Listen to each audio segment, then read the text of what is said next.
with they right. So they became right, Skywalkers.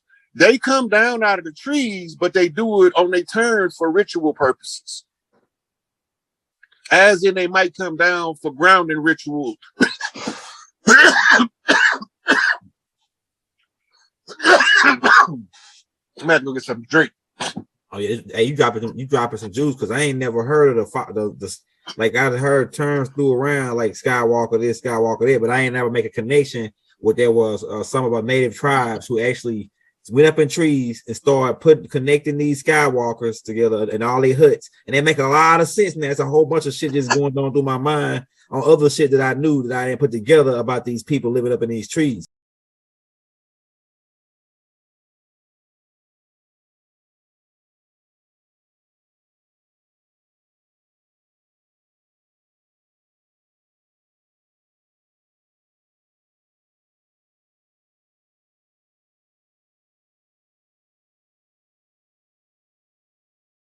And that what we have been told or led to believe by mainstream media has been only there to confuse us, mislead us, and turn us on one another.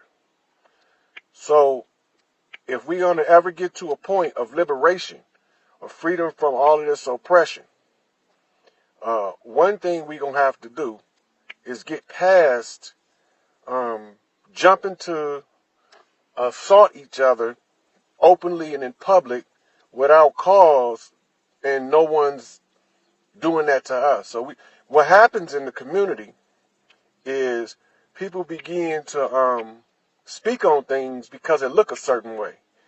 But if you understood the divide and conquer mechanism and how it works, you would know that the whole system is set up to turn us against each other. And when you start to mix the rules of the street with investigative reporting, you can ask the wrong questions that can get somebody severely hurt. And that's what made me bring up James Prince, because there was a situation similar to what young Pharaoh's doing with the nation in Farrakhan. He's not really understanding what he's doing, so I'm going to touch on some of it. But until I talk to certain people, I can't openly disclose a lot of information that I will be able to once I made those ends connect. So where we finna go with this is we're going to start with what happened with the J. Prince scenario. All right. A few months back, James Prince released a tweet when one of his people was robbed in New York. And he told the people in Brooklyn, or he asked them rather, if any of them knew who this was, if this was their people, and to sit down with him or, check on it so that they can get an understanding. And I heard several different YouTube channels ask if James Prince was snitching by putting that tweet out. So everybody in the streets, I'm not talking about music industry types, I'm not talking about businessmen, I'm talking about anyone who is in the streets that deal with day-to-day street life. They will understand that what J. Prince done was necessary. He had to address it publicly because the gentleman that did the robbery put it on social media publicly. If he doesn't say anything publicly about it and give the people who are the OGs in that area the opportunity to clean it up, then James Prince would not be following the rules. So what was James Prince doing? In the tweet, he basically told New York, specifically Brooklyn, where the guys that was from, that committed the act, and posted it on social media. Now, nobody had never heard of James Prince going out public and openly addressing the issues that he was dealing with in the streets. He never talked street business publicly. So why would he come out after never revealing itself publicly, and all of a sudden release a tweet addressing openly street matters publicly. The reason for that is this. James Prince know the rules of the street. All right? So he know that as soon as they made that public, he obligated now to address it publicly. And y'all got to pay attention because this is how the reporters can get somebody hurt. Now, the reporter's presumption was that he might be snitching by putting out that tweet, which is nothing further from the truth. You can't snitch on somebody that told on themselves, first of all. Second of all, the video that the guys put up of them taking the Rap-A-Lot chain from this guy, cutting this guy's face up, was a direct humiliation on an OG in any hood. So you can't do that to an OG nowhere. Now, everybody in the streets know that James Prince is known for following what they call the code of respect. So, following the code of respect, he have to address this matter, and he have to do it publicly because these boys put this stuff into the social media in a public forum. So, James Prince addressed it publicly. So, before I go any further, I'm going to say hi to the family up in here, checking me out, trying to get this stuff situated where we can stop going at each other's head and we can clean up this mess that they laid down in Babylon on this divide and conquer. So I'm going to say for all of y'all that's here now, greetings. I'm glad y'all here. I'm not going to go into a whole bunch of different greetings from everybody because they already know I speak. I'm from the hood, from the block. I'll say, what's up? What's up? That's everybody. That's the Muslim, Assalamu alaikum, and the Rahubats. That's all that in the what's up. So if y'all get offended because I didn't use your term of address, then I can't control that. But I can say what's up, how y'all doing, and much love. So when we get back to this situation, now what did the media types do? They begin to put pressure on OGs in the street to come out and make statements. Nobody was ever supposed to issue a tweet, a verbal response, or an interview dealing with the tweet from James Prince. Because he had to put it out there publicly, they was just supposed to go handle their business, check their family, make sure that they was clean, and leave it alone. Now, if somebody found out it was in their family, they were supposed to address it publicly. That matter that was done in Brooklyn where the boy got robbed for the Rap-A-Lot chain came out of my clique, and we ain't know nothing about it. But it's straight now. We took care of that. That's how they were supposed to handle it. Whereas that's why he said we have to get an understanding. He ain't threatened nobody. He didn't say nobody did anything other than whatever is going on up there, those I respect, and he hashtagged them all. But none of them was supposed to openly and publicly respond if they following the code of the street. They was just supposed to go check their camps. Individuals check their camps. Now, their response was, if anything, at most, a phone call to James Prince, hey, this is my son, the general. My camp clean, baby. I'll holler at you later. That's the end of the conversation. There wasn't supposed to be a whole drug out thing. And these reporters, by forcing people like Fat Joe to make a verbal response by continuously asking them about it, is putting his life in danger. It's not putting his life in danger from Jay Prince. It's putting his life in danger from OGs from his area.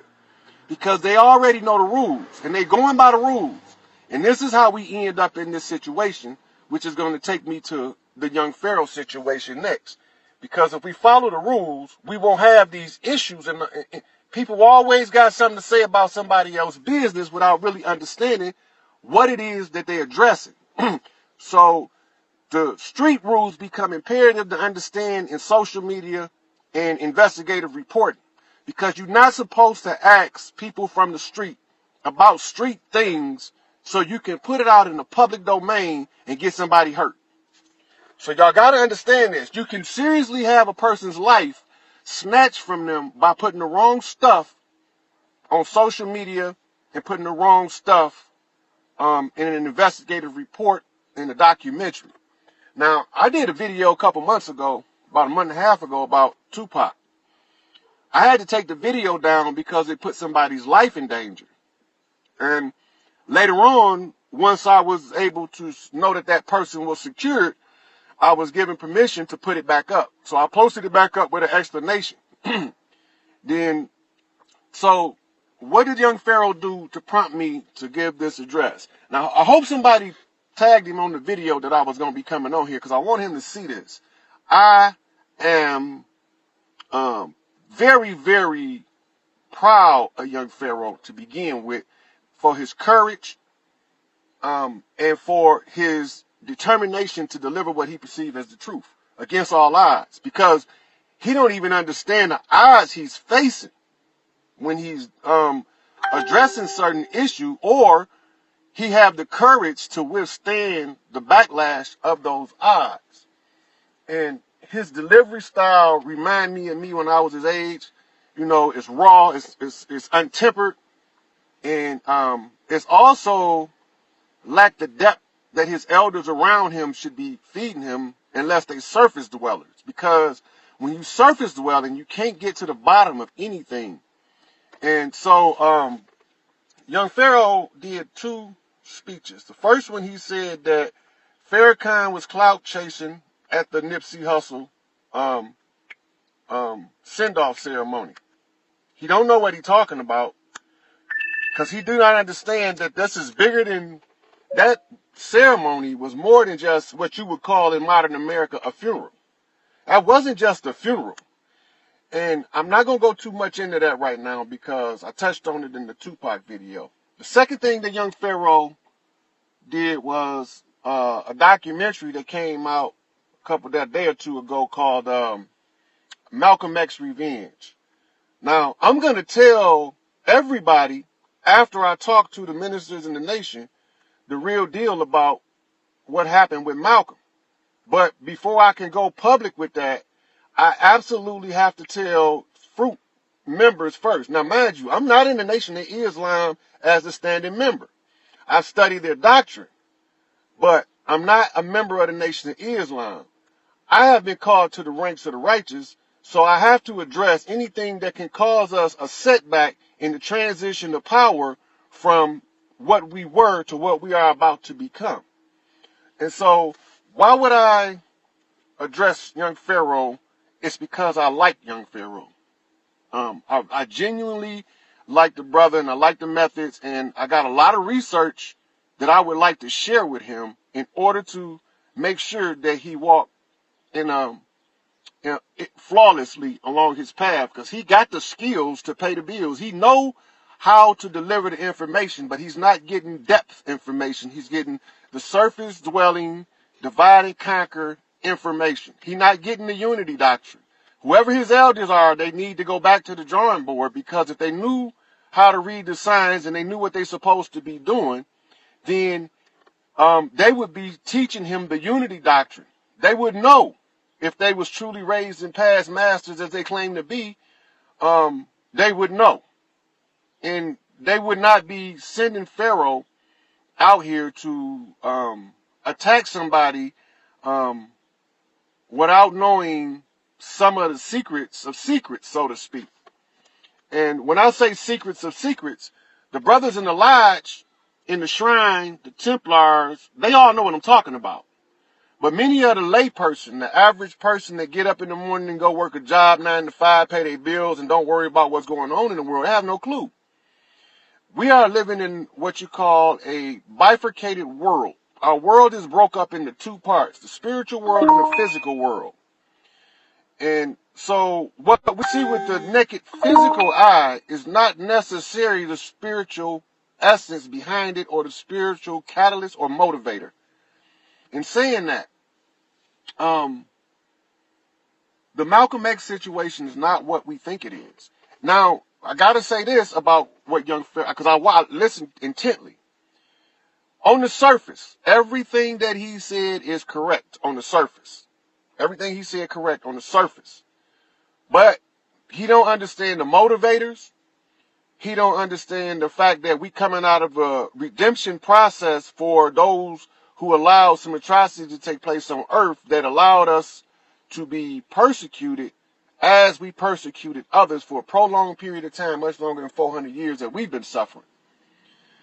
And so, because Pharaoh's elders are not getting him the correct information to effectively deal with this situation, deal with this matter, I'm offering. So if anybody know young Pharaoh, put him on my page. He inboxed me one time.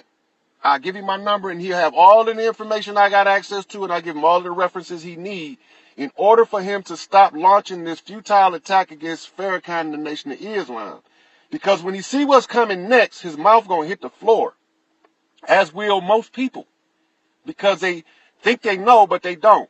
Now, so this goes to Pharaoh, Polite, Crumb, all of them Setis, Sutan Seti, Sarah Seti, the Flat Earthers, the Hollow Earthers. We cannot continue to bicker and fight each other and claim we are trying to get from under an oppression. As long as we bickering and fighting each other and we talking about we trying to get from under this oppression, this is the changing of the guard. And there's only two things required.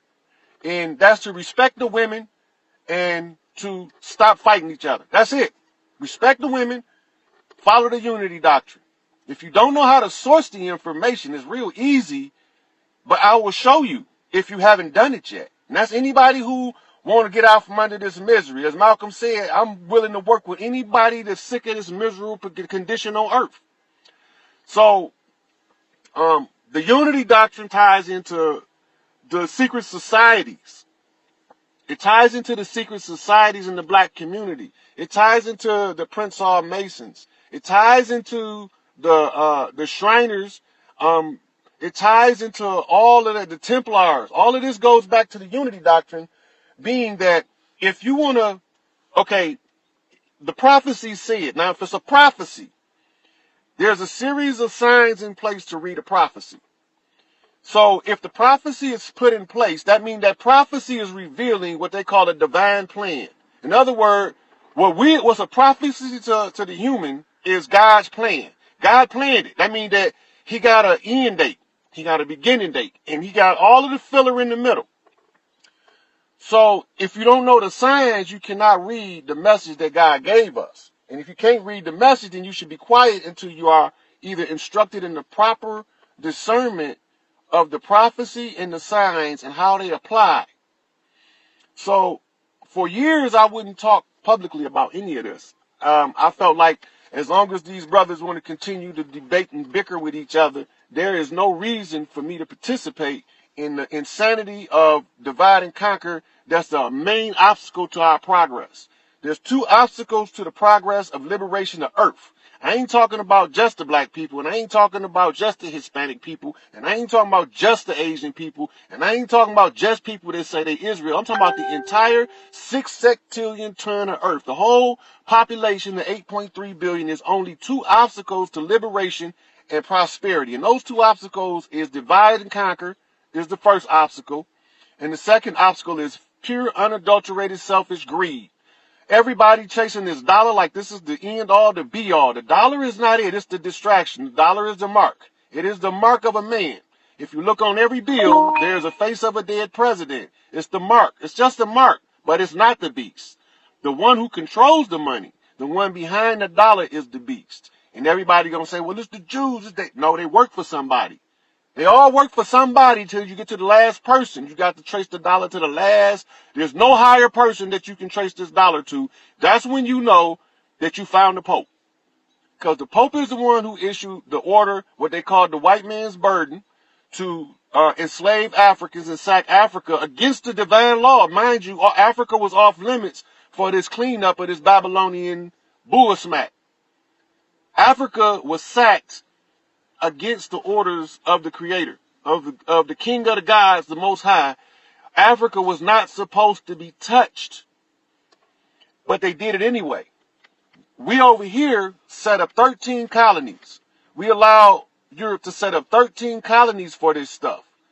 These 13 colonies was given land grants in order to be able to survive. These people never had, those colonist people, the people that were those colonists, came from various parts of Europe, but they never had an empire or civilization.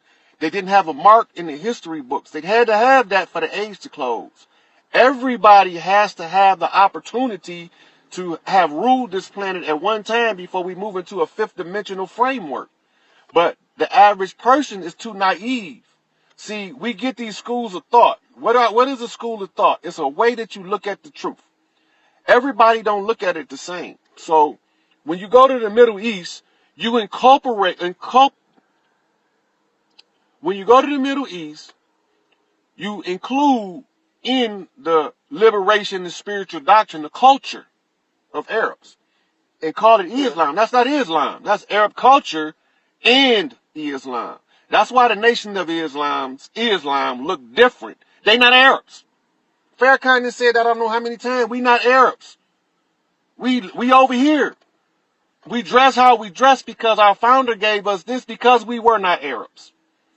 But when Siraj Wahaj, Bilal Phillips, and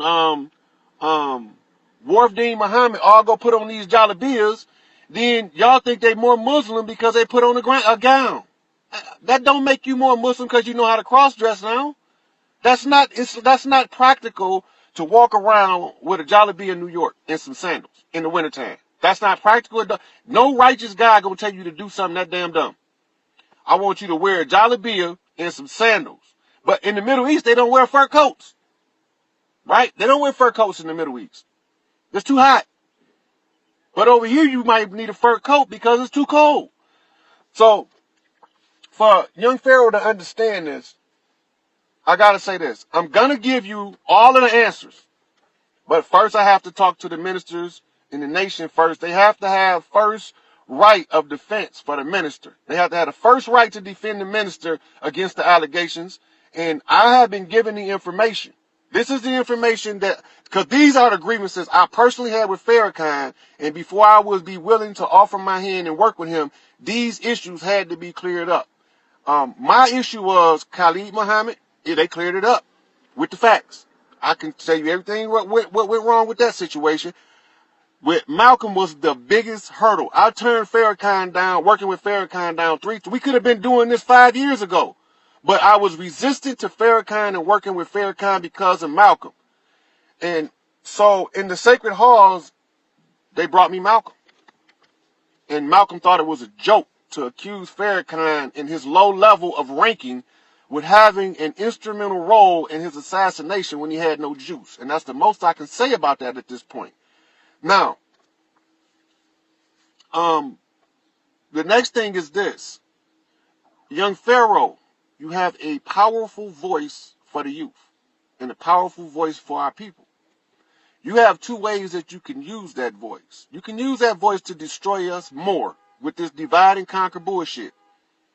Or you can find some facts and you can get to know some people personally as opposed to attacking them. You can't attack everybody because you'd have no alliances. You have no alliances. You can never break this oppression without making alliances. The Bloods and the Crips got to join together. The Vice Lords and the GDs got to join together. It's written. This is all part of the redemption process. All of this stuff is written about. So as long as we can sit here and bulldog and fight and scratch out with each other, somebody else is spectating. Who is the spectator watching the fiasco of us going at each other's throat and going at each other's head? There's only two positions in this end game, and that's righteous and unrighteous. So we have to determine what side of the coin we're going to be on. We don't have to agree. This is what y'all not understanding. We don't have to agree word for word, letter for letter with anybody's doctrine. The only agreement we need to make is that we tired of the oppression, and whatever it takes to overcome it, I'm with whoever willing to overcome the oppression. When we understand that, we ain't got to fight each other no more, and the oppression will melt off of us. See, now, there's probably some white people watching this, but I'm talking to black people in this video specifically. Let me tell y'all this. White people is waiting on black people in America to say enough is enough without having to get ignorant. In other words, they waiting on us to come with a sensible description of the situation that can be verified through a historical timeline. And by doing this, they already know their position. That's all we have to do. Stop fighting each other and lay the timeline down. Show it to them. It's right there in our face. We've been told history according to the oppressive regime of our oppressor. So what do? Stop attacking each other. Start working with each other.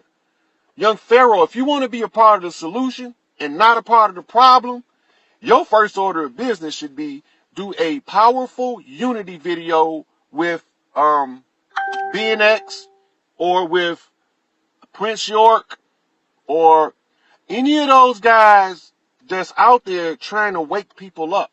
Y'all have to come together. Y'all are the most powerful voices that's being most misused in our community right now. Y'all are the voice of the African American web, the black web, the Moorish web. Y'all our voice. And as long as y'all fighting each other and chopping each other's leadership down, all y'all doing is adding to the problem. Stop adding to the problem and add to the solution. Let's talk about Dr. Sebi, Nipsey, and Farrakhan dynamic.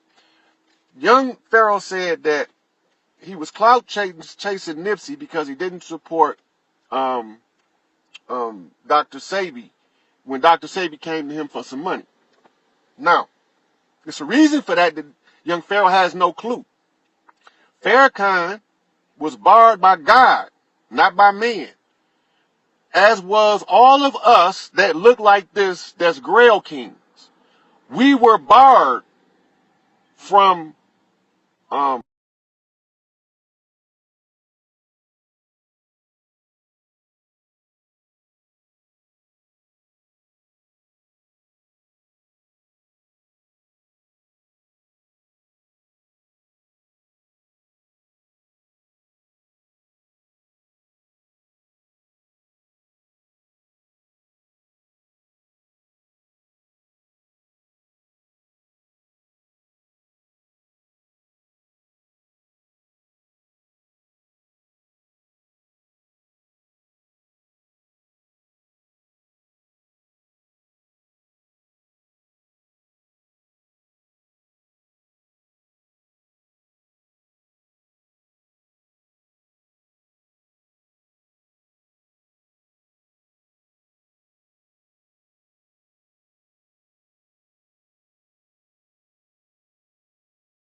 Look who I got here. You always make me smile when I see You always make me smile when I see you. Can you hear me? that's what my boy Rashad called reflections. Oh. I'm glad I caught you because, and I'm not going to hold you, I just wanted to, first of all, thank you so much. You are really heaven sent, for real. And second of all, how are we dealing as women and raising the matriarchy? How are we supposed to deal with these people that even look like us but aren't us, and moving them out? Right. Y'all only have to weed out the women. Y'all gonna know them. All of them riding crotch bitches, no good. Y'all know them. They can't get along with no woman, no way. They can't. So y'all deal with the women. They can't get along with women. So what if there's no men around though to deal with someone, especially in a workplace situation that affects kids? And that's the only reason I even care is because, and not to even throw this on to people who even watching because it's a little bit of a trigger, but there was a young woman. We work with people who are 16 to 25-year-old high school dropouts. So this person was within that age range on the younger side. And longest of long story short, she was pregnant and didn't want to say anything because her uncle had been molesting her and she wasn't sure whose baby it was, her boyfriend's or hers. And she just didn't want to tell the boyfriend that she was pregnant, point blank period, but she wanted the baby, right? So around the person who's coordinating this, the person who's in charge is just like, oh, well, we can't really do anything. And I'm just like, what you mean we can't do anything? And they're like, well, she don't want to press charges. I'm like, oh, okay, that's fine. She don't want to press charges. But y'all all know. So y'all like this just like what city you in? You know I'm in Jersey, in Newark. It's somebody there. I'll talk to you offline. Okay. It's somebody there that they're gonna send some sisters to talk to her to get her sister protection, and then they gonna deal with the rest of the matter how they deal with it. Okay. But the first thing they want to do is secure her. They want to get her out of this situation where you got some grown ass man molesting her. It's somebody in Newark. There's some goons in Newark, and if they find out, they're gonna. It won't be pretty for them. All right. There's some goons, and they on the side of Shakur watch when this shit flip, and she's merciless to molesters. So for sure. Yeah. if she get an order, half of Newark gonna be at that motherfucking door. I just got to tell you what's the 100. If she get a word, Asada Shakur get a word, half of Newark, half of motherfucking Orange, New Jersey, motherfucking from New York, Maryland, they gonna be there. Boston, Philly, they coming. Just to deal with one child, they will come from everywhere when she get an order. We trying to get the big fish out the pond first. Then we gonna deal with the little fish at home. Because that secret squirrel shit is what got these kids fucked up right now. In the first place, exactly. See, it had got to a point where it was so few good men that hadn't been murdered yet or lynched that the women cherished them so much that it allowed the children to be abused because the few good men they had, they didn't want him to correct the bad man because the slave catcher gonna come. Right? And when the slave catcher come, they're going to put him on the auction block and sell him into slavery. Slavery today is called prison. They don't want the good man correcting the bad man because the good man going to be the one doing time. So the women start keeping the shit a secret to try to protect the good man. Fuck that shit. That's what we here for. I go do my goddamn time. I go sit back with my feet up and read a couple more 1,000 books. Niggas ain't like that. That's why. That's why I ain't no nigga. No, I'm just saying, you know, I know that. Said that's why I ain't no nigga. No, that shit pisses me off though, for real. But yeah. Yeah, so the situation has to be handled in a particular way. So I have to tell you certain stuff offline. Not because I'm keeping it a secret. It's because the people who you have to contact, they can't be exposed right now, and they really deaf on them on women beaters and child molesters.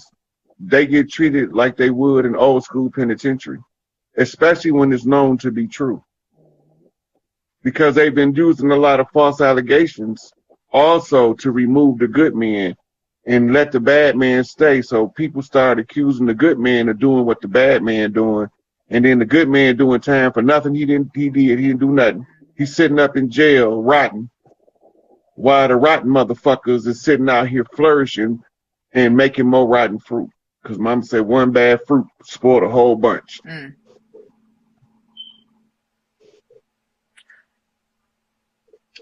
I think that you're absolutely right when you say the men got to handle it.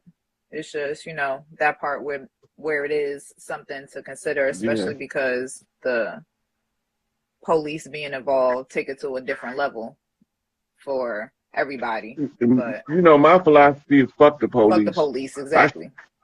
I deal with that nigga myself before I call the police on him. I'm not calling the police on the motherfucker.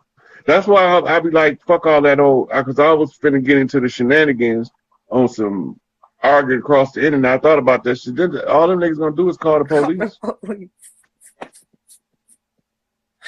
All niggas gonna do is call the police. That's what they inadvertently trying to, dry snitching, or as it is, trying to call the police. But they trying to get a police evidence the police already got. And they just let them like, nigga, we already know that shit. Next. we just not figured that out. But this, so I was thinking about it. I was like, shit, because, you know, I'm the type of motherfucker, I pull up at a motherfucker spot. I don't got no problem with it. I don't give a fuck if I had to walk from here, from Detroit, Michigan to Phoenix, Arizona to pull up on a motherfucker. And it might take me a year to walk that distance. But I tell you what, when I get there, I'm gonna pull the fuck up.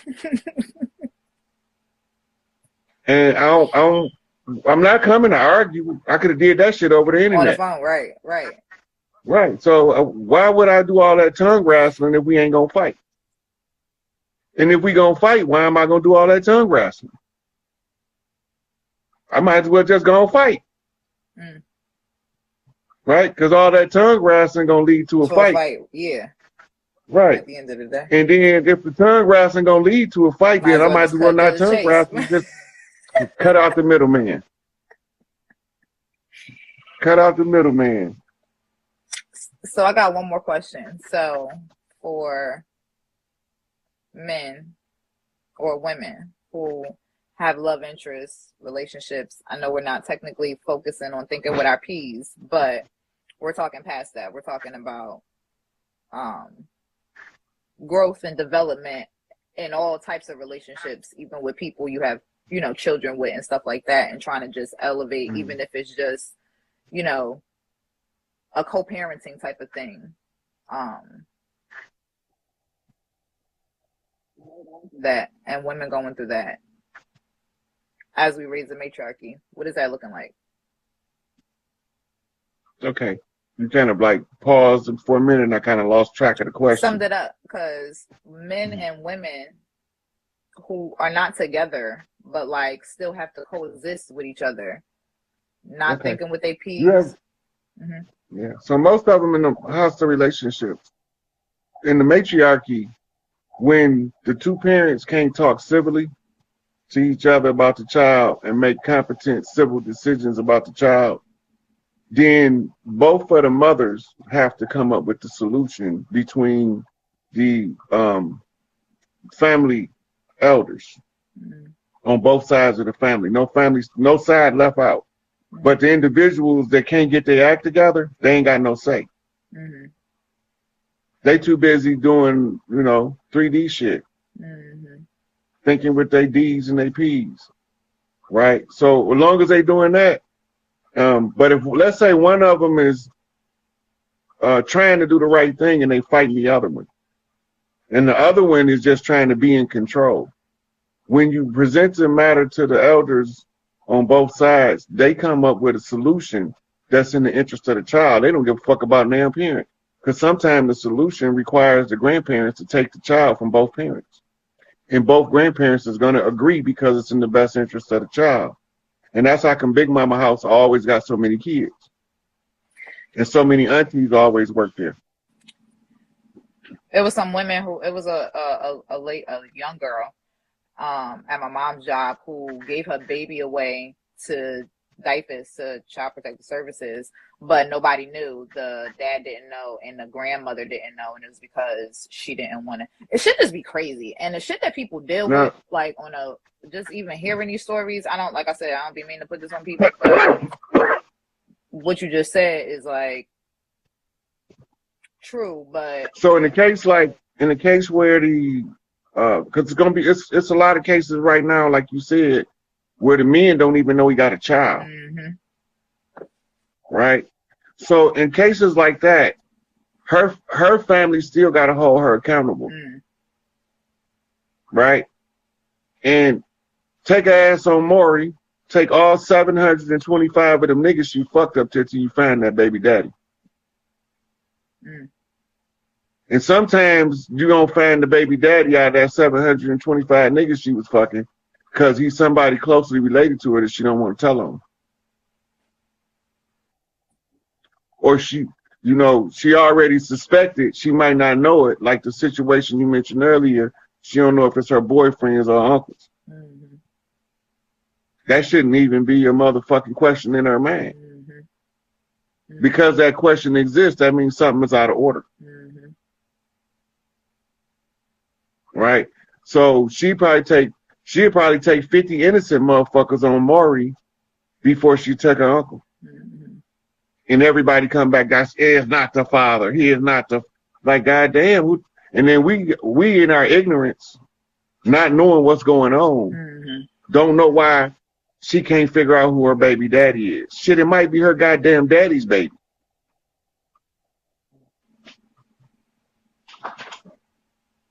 You never know. Let's come in. Maybe some guys or something. I don't know. But we'll talk. Yeah. A question. It's a good question popped up. It say, how do one seek and commit to a tribe if they have no living close relatives or kinfolks to reach out to? So those are called orphans on the land. And they pick the tribe that picked them is the tribe they gonna pick. You will know them because those are the people you with every day, spending your time with, giving your love energy to. Right? So one of the things we teach the children under a matriarchy is be careful who you give your love energy to. Because if you give it to the wrong person, it'll drain you. Because they only have bad intentions for you, but they held secret places in their dark hearts. But the ones that, when you are orphan, the ones who are that you draw to, your natural affinity to, the earth, humans pack animals. The frequency of the earth is going to move us to the pack that is ready to receive us as an orphan. So this is how you end up in South Central with an all-black Crips gang, and here you got a white boy in there. Where the fuck he come from? He got his one drop of blood, and nature sent him there. She sent him there to prove his one drop of blood qualification, because if the brothers in his neighborhood accept him, he ain't going to betray that trust. That's that drop of blood that makes him not betray that trust. He don't give a fuck how many racists tell him he should be racist. It don't fit in his paradigm if he got that one drop of blood, because them is his brothers. He don't see their color. He only see his tribal colors. That's it. And this is how you know and you gravitate towards your tribe, even when you don't know where your tribe at. You look around, and the people that give you love freely just because they feel like it, right? And they love you just because it's free. I can love you for free. Come on over here and get some of this love. Come to the barbecue. We love to see you there. You get to the barbecue, they treat you like you've been a special member of the family the whole time. Like, hey, cousin. Right? And you ain't never seen these people a day in your life. And they treating you like gold. Why they treating me so good? This your tribe, motherfucker. They were glad to see you brought your ass back home. At least that's what they used to tell me when I get there.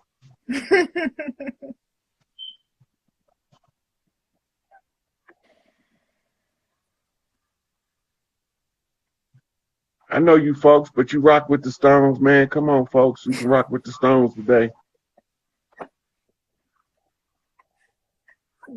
So videos where you said you be flipping just to throw the algorithm off. I was like, he absolutely did this. Sometimes you really can't keep up. Oh, but when you do, this shit's crazy. This shit's crazy. Look, the AI can't keep up. But them gangbangers and them thug niggas be matching every motherfucking flip. The same shit I be doing with the words is what they be doing with their hands. The same shit. I'm just using words. They just throwing up they set. I'm going in, I'm using the pattern, the speech pattern that's signatured after the subconscious mind organizing of information, so that I can connect as many dots as possible in your subconscious mind in order to polish the mirror that's called the black dot. Once that mirror is polished, you see clearly you don't need me no more. And I'm just trying to make it as many motherfuckers not need me as possible. Fine. I hear you. I hear you. Now that's dope. And that's how I got into the whole human design, which kind of took me because I heard about it years ago, but then. Yeah, that's the great arcana I was talking about in the last video. Yeah. Okay. Yeah, human design, the great arcana, the great work. The work of building Solomon's temple, the temple of man. That's exactly what it is. Right. And the temple of man houses Solomon, the soul of man. Yeah, right. Right. And Solomon has to go into the shrine in order to find out who is the Black Madonna so he can get his blessing from Big Mama.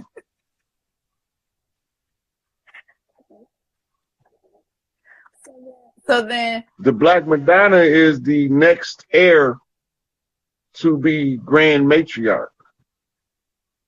See, they don't tell you the structure that it is the papal, the Roman Catholic Church is patterned off the civil priestesses. mm-hmm. The only one supposed to wear black is the one who sits on the Queen of Heaven and Earth seat Mm-hmm. that they keep suspended in the air, because if a man sit in it, they automatically lose patriarchal rights all over the earth instantly. So before they make that mistake of letting the janitor come through mopping and sit his ass in it, they elevated that bitch 30 feet in the sky in the church. And you can look that shit up to see it yourself if you don't believe me. And the Pope chair sit under the motherfucker. And then they told us we was one nation under God. But they never told us she wasn't in her seat right now.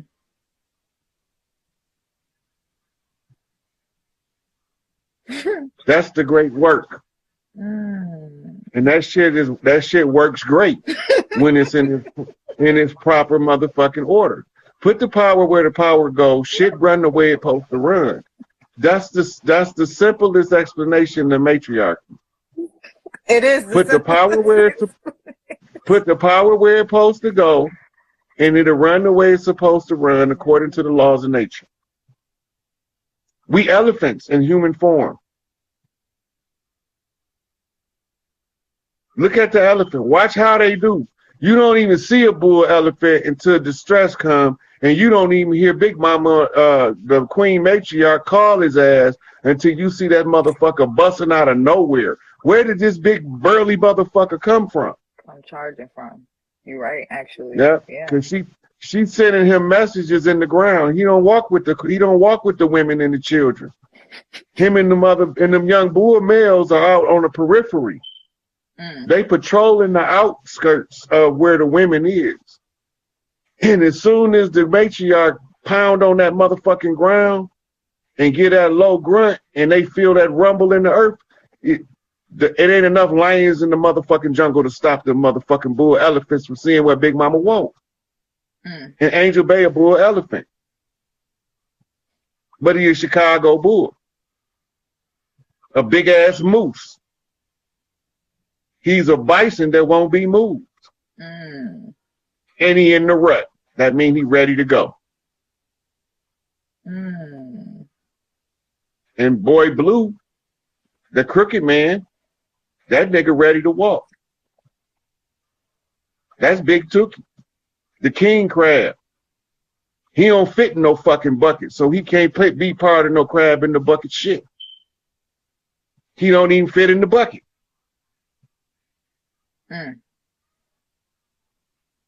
So the king crab is the crab that can walk over the bucket and get all the crabs out if you give him a chance. They thought he was dead because they packed him on ice. But now man on ice is a soul on fire. They done fucked up. That's going to be the shocker because they told us he was dead. Lying motherfuckers. They told us he was dead. Oh my God. They really did. They televised it. Oh my God. Oh my God. Made articles about it and all kind of shit. All kind of shit. Oh my God. But I already knew since the 60s they wasn't going to be able to kill him because Eldridge Cleaver told me. When he wrote that hard-ass book called Soul on Ice. And then he wrote that bullshit called Soul on Fire. Then he flipped that shit. And then it came through a Wes Craven shocker off of a motherfucking Eazy-E Ice Cube beef. Right? So there was a Lethal Injection straight out of Compton off of a West Side Connection, making niggas bow down when they come to our town. When they westward bound, fool. I ain't a hater like you. Bow down to a player that's greater than you at this game we playing called the knockaround game. Well, we be knocking motherfuckers around, but only the gorillas stand up because the rest of them niggas getting knocked down. They done fucked around and let the gorillas come through the gate. And that's how the GDs got in the dope, off Gorilla Ride. That's GD Ride. They didn't even see it coming because they was watching the flash when I motherfucking telepathically connected with their ass. So now you got motherfucking G's in all the streets that's starting to see who we really be. And what did DMX say? They don't even know who we be. They don't know who we be. But we know who we be. We know who we be. Right? Oh my God. We know who we be. Real recognize real, and a lot of ours are starting to look real familiar now.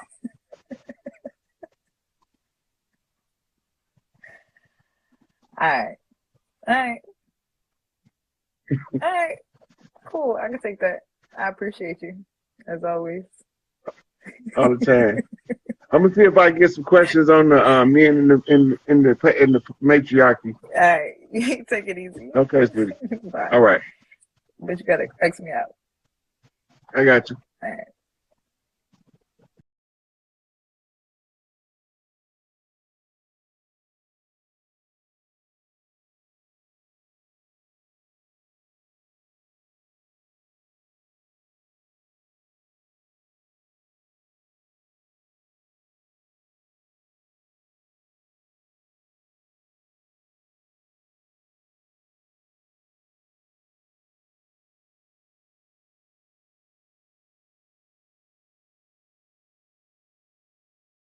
Translate blood shield as Rothschild. Nobody never do no real research on the Rothschilds. They did find that not a single Rothschild had a personal bank account with any money in it. Everything they did was through the foundation. Right? Why did they do everything through the foundation? Because the foundation is predicated upon stolen items from here. In the ancient code of thieves is updated. It's called the Uniform Commercial Code. They can live off of it until the people who owns it reclaims it. Then they have to return it back to them with just compensation. That's why we're not eligible for reparations, because they just sitting on our shit, our wealth. The Americas was the wealthiest land in the world because the way that the people treated each other. Money wasn't the driving force. The love for your family was the driving force of everything we did. And that's the part that they couldn't understand when they got over here, because they believe in family feuds. Yeah, I mean, I read a book, and I don't know whether it was it so-called somebody we know that's allegedly supposed to be famous quoted that when they got here, the people of the land, they were peaceable people. They were this, everything they wrote, what they encountered, if they were telling the truth, spoke to definitely not anybody who was savage or coming out of caves or anything. It was well established societies and laws and whatever that governed them. But yeah, they burned down our cities and flooded them out, blew them up with dynamite. We had massive structures over here. Chicago always been a metropolis for thousands of years, the same as New Orleans, the same as Detroit, the same as New York. Right? Those always been metropolises. This is what the World Fairs was filming. Was that a cover up though? They were actually these were they had to keep a record.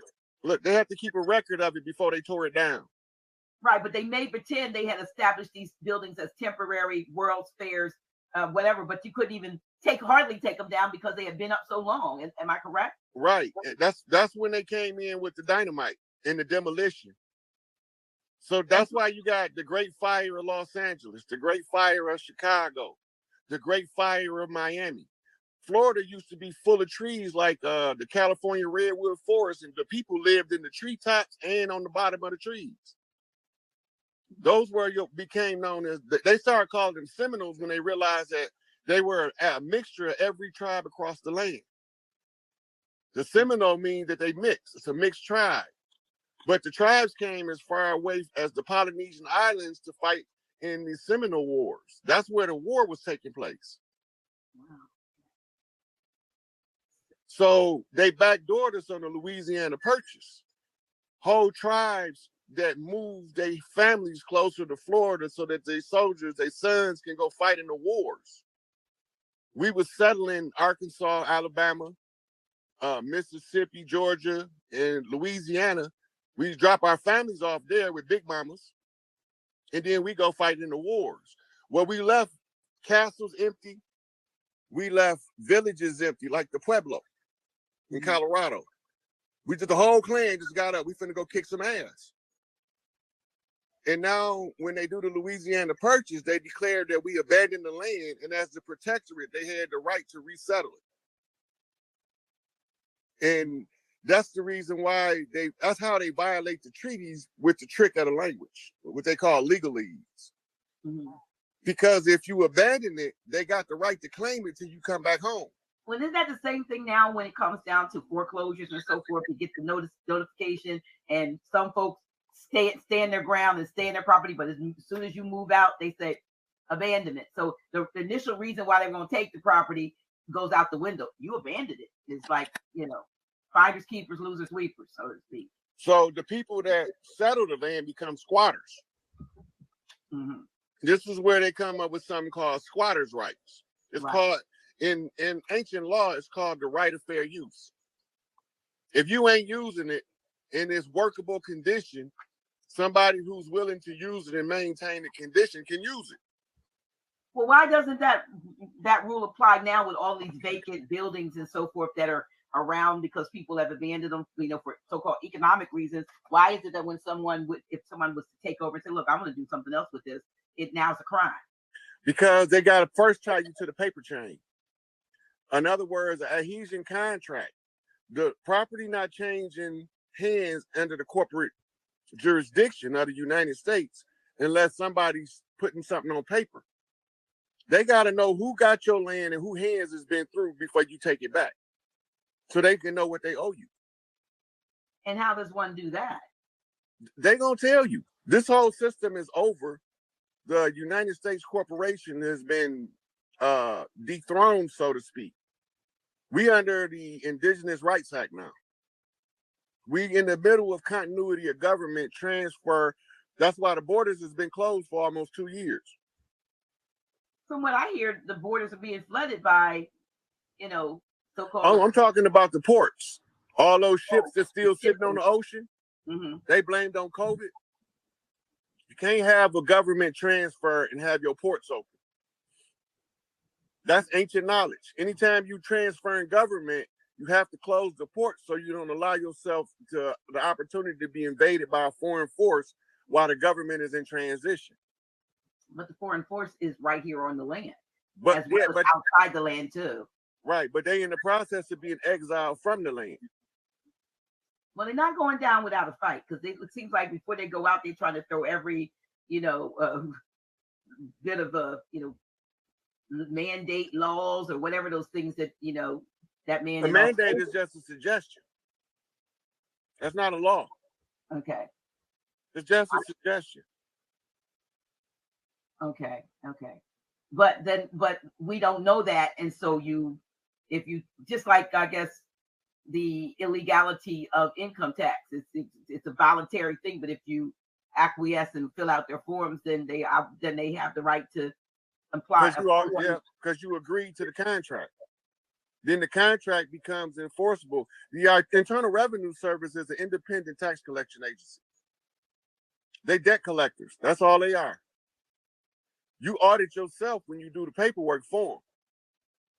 So they allowing you to audit yourself. And tell them if you owe them anything.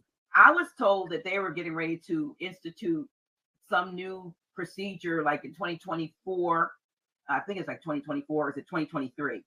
That they're going to already send you the tax paperwork filled out based on the information they've gotten in, and they're going to send you your tax, your whatever your 1040 or whatever you do, 1040, and then they're going to say this is what you owe or this is what you get back, because they're going to do it based on what they've gotten in. So that, which means they're probably going to disallow all of the deductions and all these things, so that they're just going to send it to you. I'm hoping that that's a fraudulent thing that was told to me. Everything they're doing is fraudulent. They are illegally occupying the territory under false pretenses. That make every contract that they ever sign void, because it's a constructed fraud. That's why they don't never honor none of their treaties. If you ask the Grand Sheik, if you say, Taj, why they don't honor none of their treaties, he probably be like, I don't know. They just evil like that. No, they don't honor the treaties because they never made them with the people from the land in the first place. That's the part, because who knew, that they were making deals with folks that look like us that were not us. No, the people that look like us brought $5 Indians over here. And they made it with them. And they're the ones they made the contracts with. So that's why that group was recently able to get that land in was it Colorado? Where was it? All that smoke and mirrors. Oh, so it really isn't what. Look, those $5 Indians, when they got over here, they came as the indentured servants. They were originally prisoners of war from the Mongol Empire, war with the Romans, and the Huns, wars with the Romans, where they was taking slaves as spoils of war. They also brought some that come from what we call Hindustan, and they brought them over here. And this is the group we see doing all our rituals. The question is, how did they learn our rituals? What rituals are those? All of the dances, the things to do with the feathers, the peyote ceremonies. Oh, okay. Our rituals. And they have the powwows. Those folks having the Okay. But all that's our stuff. So when they was on the Trail of Tears, they was kicking the ones that looked like me and you off in the southern states. And the ones that they brought over here that passed off as Dawes Road's $5 Indians, they marched them onto reservations. And them the ones they wrote the treaties with, so they can make us believe that we came from somewhere else. And none of our ancestors signed treaties with them. We didn't believe in that. We didn't believe in their style of contract law. We believed in a man say what he gonna do, and that's what he do, and he shake hands on it, and that's bounding before man and God. They needed the paperwork in order to keep us constantly recontracting with them with paperwork.